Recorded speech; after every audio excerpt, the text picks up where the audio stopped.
politics really are just like groceries. Let me explain. Imagine that you ask your partner to run to the grocery store to pick up some groceries. You've been craving some tofu fried rice, and you got a meal prep for next week. So they run off to the store, and about 20 minutes later they come back. You're salivating because you can't wait to sink your teeth into some of that nice thick tofu. But when they empty their bag onto the counter, you don't see extra firm tofu, eggs, rice, maybe celery. Instead, you see Reese's peanut butter cups, a bag of tortilla chips, a 6-pack of soda. Obviously, you're incredulous. Oh, what the heck are you doing? I told you to get groceries. But your partner says, I did get groceries. I knew we were out of tortilla chips, and I know you like this soda, so I got it for you. What happened? I mean, you both used the word groceries, but obviously your partner brought back something that you definitely were not expecting. Well, according to philosopher Ludwig Wittgenstein, both of you were using different language games. See, for Wittgenstein, words don't get their meaning from abstract definitions. Instead, they get their meaning through how they are used in human situations. The meaning of words emerge through forms of life, or the shared customs and practices of a society. So even though you were both using the word groceries, you were approaching it from completely different perspectives. I mean, if I use the word metric, for example, it's going to be different if I'm in a corporate boardroom than if I'm playing Call of Duty. And I think one of the best examples to demonstrate language games, and actually one of the best areas in our lives where language games apply, is politics. And look, I know politics are a hot button issue, they're extremely divisive right now, but I hope you trust me enough to deliver this in good faith and just as a demonstration, not to rage bait anyone. So, here's an example. I remember a few months ago, I was having a conversation with someone, and eventually they said that they were glad that federal agents were going into places like Detroit and Washington, D.C., because those places were infected with crime, and it was all because of the policies enacted by the Democratic mayors. Well, I was intrigued by this, so I thought to mention that actually Detroit and DC saw a dramatic decrease in crime since 2020, and that nationally they weren't even in the top 3. Now, her response to this was to say, oh, who cares if it went down just by a couple of percentage points? It's still infected with crime, and it's because of these democratic policies. So I decided to ask, what would be an acceptable crime rate percentage for you to consider a city to be safe? And her response was, well, none. Crime is always bad. There's no percentage that I could point to.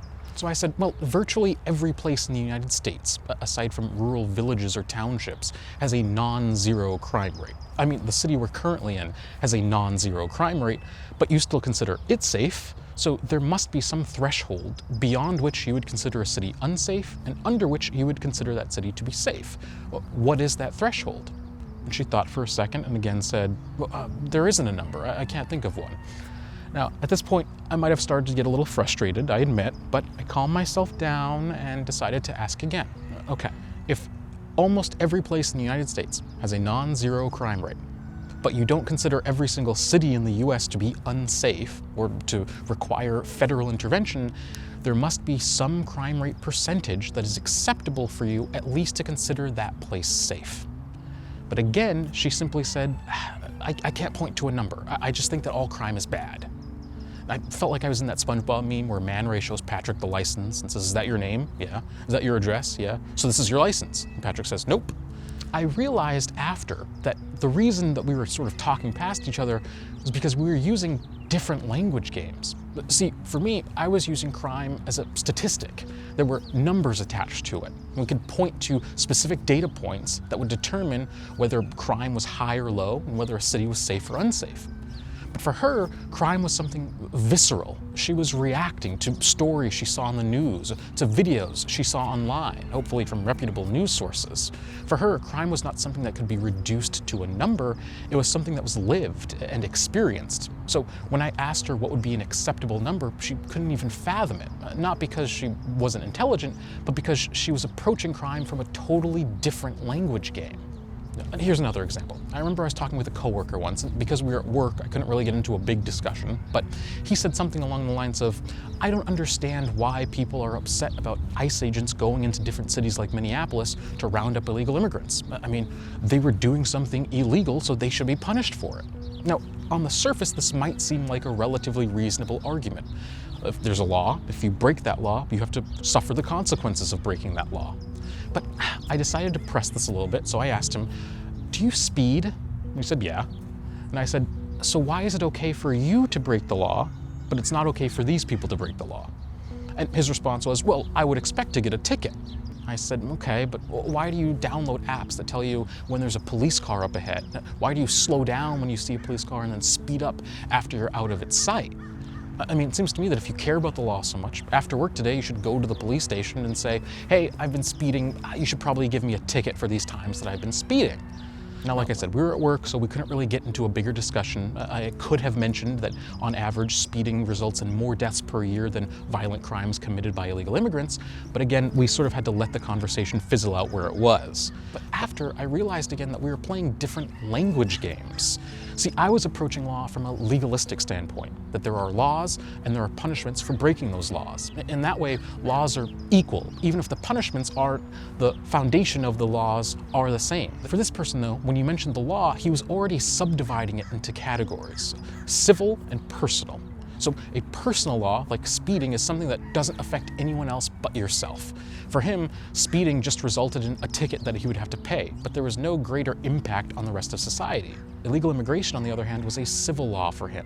It had extreme impacts on society as a whole. It was an existential threat on civilization. So of course he's going to see that as a much more serious and much more punishable offense than simply speeding. It's no wonder that we didn't find some type of compromise, because we were both approaching it from completely different angles. And recognizing language games doesn't just help us to better communicate ourselves, it also helps us to spot when people are using language games maliciously. I'm thinking of those public speakers who go on debate channels on YouTube, and usually they'll start by asking their interlocutor a question like, "How do you define X?" And we might think that this is a good practice, that they're trying to establish some common ground before the debate really starts. But that's not usually what happens. Usually they're asking this question so that they can set up a trap for their opponent. They can use their opponent's answer to build a fence around them and then hurl stones at them from outside. These people aren't interested in having a constructive debate or trying to find some type of compromise. They're interested in mocking and belittling their opponent. They're using language games maliciously to advance their own interests rather than to come to a logical conclusion. And I'm not saying that we suddenly need to find common ground with everyone. I think there are certain positions that should not be compromised. But language games might help us to better understand our own points and how to communicate them with others. Now, if you'll excuse me, I have to go figure out why my girlfriend bought a pack of lettuce when she knows I don't like lettuce in my shawarma.